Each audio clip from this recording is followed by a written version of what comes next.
Hello, everybody. How's it going? It's me, Krendor, and welcome back to more big Warhammer Seraphon news. Today, this is pretty big news. Games Workshop just hit us with the new Astrolith bear out of nowhere. We didn't have to wait till like Adepticon or anything. They're just like, hey, here's another new model. Great. So let's take a look here. Let the cosmic power flow through your Seraphon with the Saurus Astrolith bearer. I kind of figured this was coming. I mean, it was a rumor engine that literally looked like the Astrolith bear and his thing. And I was like, you know, they're already redoing a bunch of stuff. I would imagine that model is going to be one of the things. It's fine cast. It's old. It's a pretty big staple of the army. You pretty much run it in almost every list. I would imagine they'd redo it, right? And he's a Saurus carrying it. The spawning pools are bubbling over. The stars are right. The Slan are conjuring a new congregation of celestial lizards into being. We've already foretold the arrival of a hefty cohort of cold-blooded warriors led by an arcane amphibian astrologer, but that's just the beginning. The Saurus Astrolith bear. There he is. Honestly, I love this.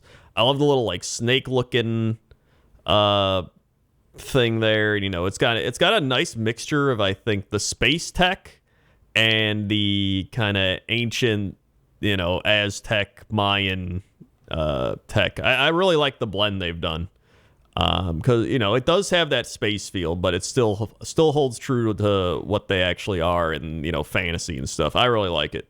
I've heard some people be like, oh, you know, it's a little too space for me. But, like, I don't know. I think it's cool. Astrolith the Bearer hold these emblem engines aloft to channel energy from the heavens, invigorating nearby Seraphon with a blood of celestial magic. Sometimes long dormant glyphs on these devices will lock into new configuration, crackling with resurgent energy. Even the mighty Slan Star Masters don't understand why. These wise elders simply take it as a sign that the old ones still exert their all-knowing influence on the mortal realms. So there it is, going a little crazy. Then we go down. Seraphon spellslingers benefit significantly from celestial conduits. Their reality warping powers alters the geomantic landscape within 12 inches, giving a boost to the casting roll of all nearby Seraphon wizards and extending the range of their spells. Other lizardmen can simply bask in the Astrolith's revivifying energies, which provides a ward of 6+ to any Seraphon wholly within 12. Coruscating cosmic energy really is the best medicine. So there's the actual rules, which I think that's what the rules are currently. So that hasn't really changed. So I guess that's probably why they're showing this off. Like, look, guys, a thing from the new book, and it's literally just the same. Which honestly, I like it. I mean, it's a pretty good War Scroll ability, right? You give the wizards +1 to cast. You're giving a 6+ ward to everything wholly within 12.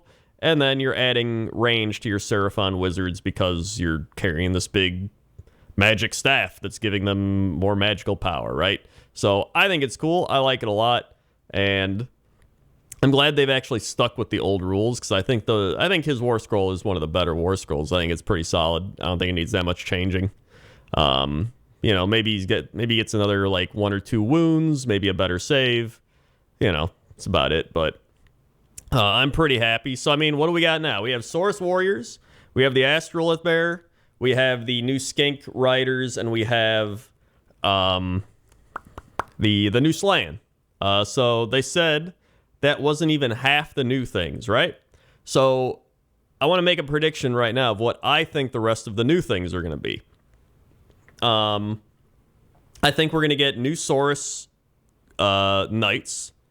Maybe they're, you know, actually the cold blood riders. Is that what they are? I think we'd probably get a reduction in the amount, maybe. I think that'd be a lot cooler if you had like 3 big ones. You know how you have 3 big, for example, the Iron Jaws, right? You got 3 big boar boys, right? So you got 3 big cavalry and they just roam around. It seems like that's a common thing in Warhammer. I forget what the Stormcast ones are called, but I think there's just 2 big ones. I don't play Stormcast. I play like every other army.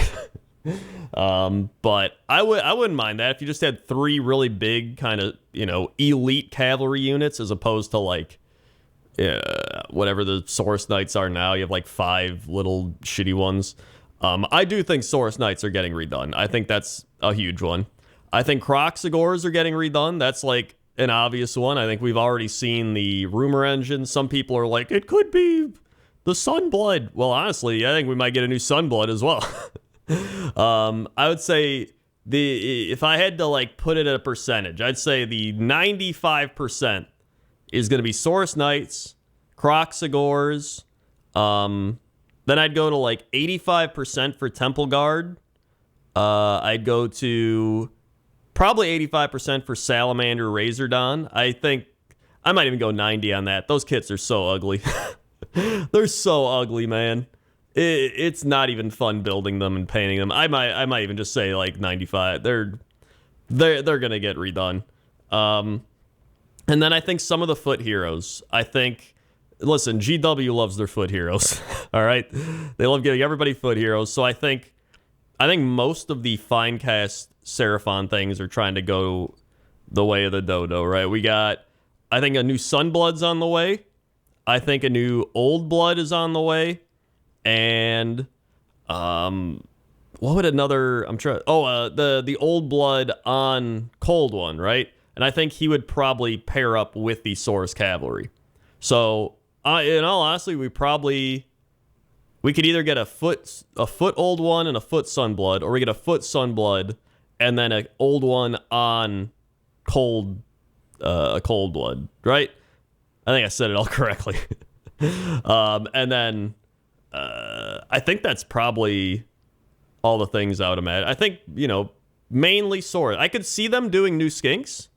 That's kind of the thing I'm kind of indifferent on, right? Because, I mean, we're getting skink cavalry, but the skink units themselves are kind of old. Like, when you build skinks, a lot of time you have to, like, clip the old fantasy, like, foot thing off because you, like, slot them into the base, right? Or you actually do slot them into the bases. I forget which one. It's been so long since I built skinks.